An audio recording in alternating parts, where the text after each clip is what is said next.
Hey guys, welcome back to Clownfish TV. This is Neon. I am here with Geeky Sparkles. Hello. It's time for another daily dose of Dismal Disney. Is Disney in a dismal place right now? Because it does seem like they're offering an awful lot of deals. Yes. Awful lot of deals. They were very, very cocky about their pricing. They were very cavalier and cocky about the Galactic Star Cruiser. And now all of a sudden they're dumping a bunch of deals, which Disney does not do unless they're in trouble. Especially at Christmas time. Especially at Christmas time. But these deals are going clear through until the beginning of the third quarter of next year. Yeah, so let's talk about this. We're also going to talk about this article making the rounds that Bob Chapek was asked if the company is too woke. Now, here's the thing. I love how everybody's like, oh, these YouTubers are using terms like wokeness and da-da-da. This is freaking Reuters. Yeah. Reuters is... We rarely use the term woke. Rarely use the term because I don't think anybody even knows. I don't like it. I don't think anybody knows what it means anymore. But basically, he's like, we're going to cater to the audience. Really now? Really? So I have to wonder, are they starting to learn slowly? No, they're not, because Okay. I'll tell you what that means here in a few minutes. Okay. Well, see, I was getting my hopes up. When it comes to Disney, you should never get your hopes No. up. Okay. Before we get into it any further, please subscribe for more pop culture news, views, and rants, guys. Over 278,000 subs. Thank you for the support. We do talk a lot about Disney, having worked in and around the company for a number of years. Being theme park bloggers, being comic book artists, contractors, media people, whatever. And currently, Geeky runs the Pirates and Princesses blog. I do. Which is objective Disney and theme park news. And yeah, we were kind of dunking on Disney before it was fashionable Right. to dunk on Disney. So should we talk about the discounts or about the CEO first? Let's talk about the discounts. And it's interesting because it plays into what happened with the interview. So Disney just released a bunch of discounts today. And they're for all different groups of people. And then you team that up with the discounts they released before, and you have a bunch of discounts coming for like 2 weeks before Christmas, up till Christmas, which is like peak Disney time. And then there's like January into some of them into the end of April deals for people that you can have for different, if you're a Visa card holder or if you're a Florida resident or different things. Right. Because that says to me that they can't get the rooms filled. Because historically speaking, Disney does not offer any kind of discounts on the rooms unless they are in danger of not filling them. Especially at Christmas. So this is weird. So we are entering a recession. Are we allowed to say that? Is that fake news? We're entering a recession, or at the very least, people are concerned about a possible recession. So I think, a $5,000 to $10,000 minimum trip to Walt Disney World for a lot of families isn't in the cards this year. No, but they're going to give you a discount on your room to probably offset what they're going to charge for Genie Plus and everything else. They'll probably upcharge everything else. So here's some of the deals that are going on. So they had announced the deal for Disney Plus subscribers. We had done a video on that prior, talking about how they can book for the Christmas season from December 11th to December 25th, so 2 weeks leading up to the holidays. Then they did an annual pass holder deal where they get the 25% for stays October 23rd through December 25th. And now they have a new deal. It's up to $400 off a 4-day, 4-night package from December 11th to December 25th. Now the up to $400 is if you stay at one of the deluxe, it's $100 a night off. You have to book a 4-day, 4-night package. If you stay at a moderate, it drops down to 60 and 40 off a night. And if you drop down to the value, it goes down to like 20 a night. So it's not like a fantastic deal. I mean, even if you're staying at the deluxe, they're going to upcharge for, going to say, oh, it's because it's the holiday season. The rooms cost more, supply and demand. So you get $100 off the already price gouged price. Yeah. Huh. So that's the first one. Okay. So then today they announced that they were doing the $400 package, what goes for other nights. Sunday, is that all they say? Sundays through Thursdays, January 2nd through February 28th. And then most nights, March 1st, 2023 to March 30th. Now that's interesting because that's usually spring break and they're usually very full. But wait, there's more. Okay. That's the one deal. Okay. Then the other deal is if you're a Florida resident, you can get the 20% off, and it selects Sunday through Thursday bookings from January 2nd through February 28th. And then most nights, March 1st through April 30th. Huh. And then there's another one. Then if you're a Disney Visa card member, you can receive 25% off select Sunday through Thursday nights, January 2nd through February 28th. And then most nights, March 1st through April 30th again.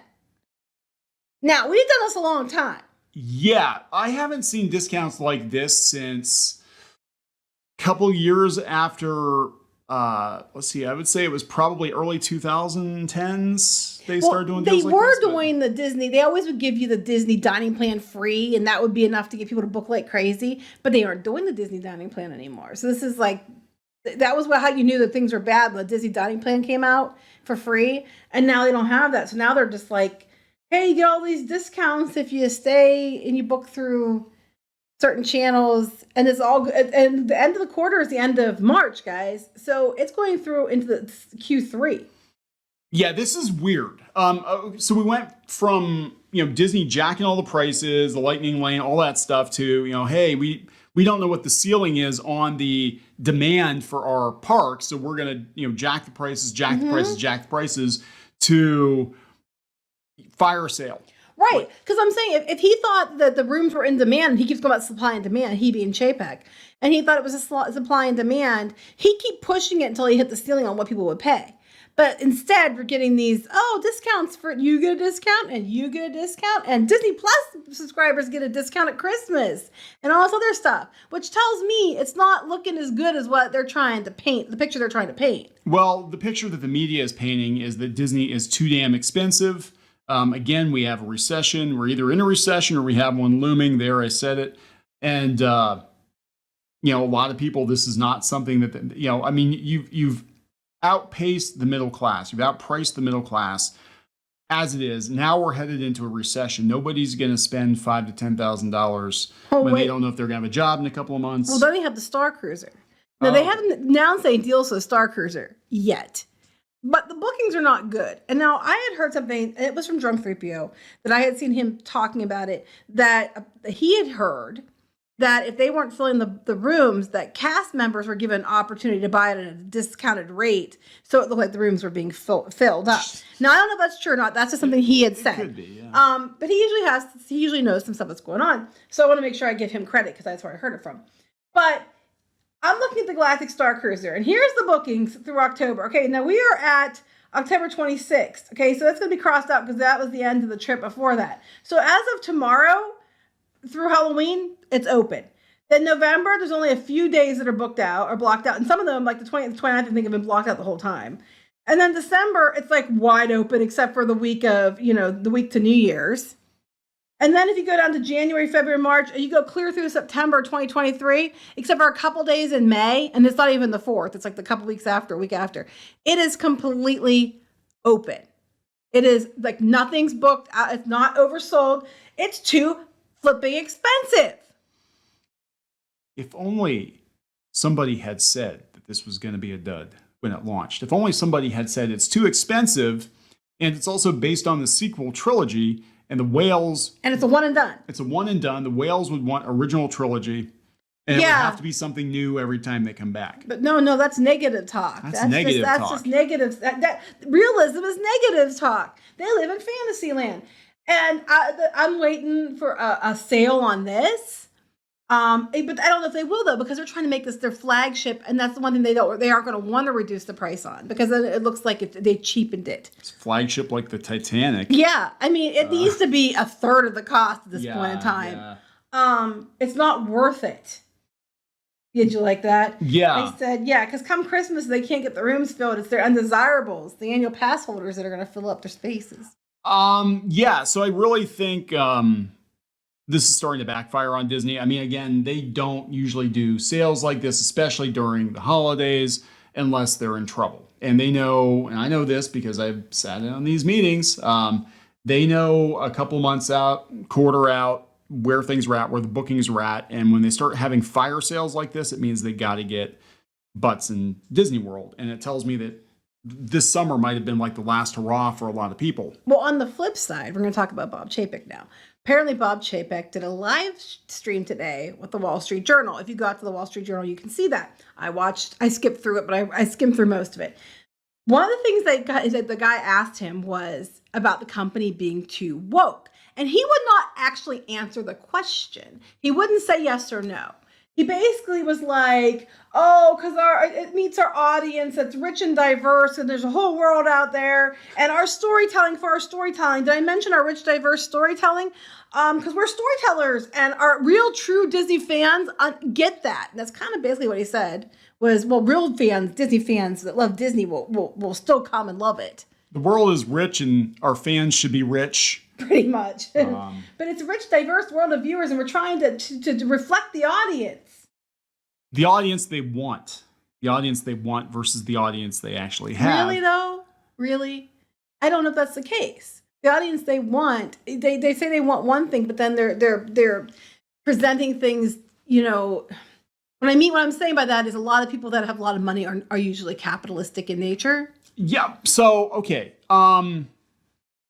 Then they basically want you to be rich and diverse. Basically. But they'll just take rich. They'll settle for rich. They'll settle for rich.